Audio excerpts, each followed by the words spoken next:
买东西的回答模式是对象、缘由、诉求。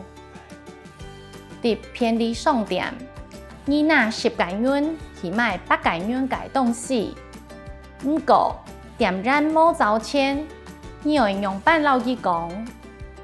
套用回答模式，对象是店员，就是我们说的讨价。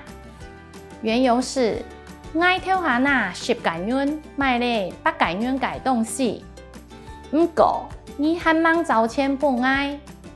诉求是你下奉骗找爱么？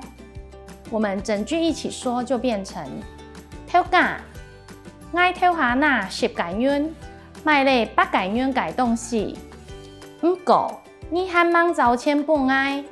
你下奉骗找爱么？买东西的情况很多，我们再做一题。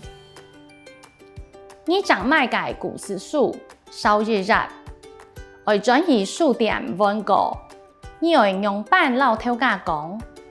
套用回答模式，对象是讨价，缘由说明，你是我错不日来你俩买嘅新书，读嘅时节发现收了日日。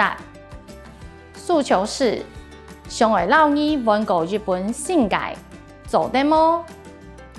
完整回答：讨价，也是我错不日来俩买嘅新书，读嘅时节发现收了日日。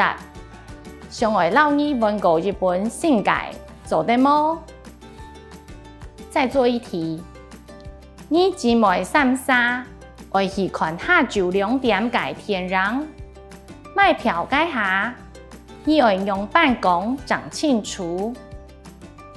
套用回答模式后，我们就可以这样回答：谢谢你好，我想要买3张今晡日下酒2點嘅天人票，會買卡東往到嘅位，三三連強下，希望你。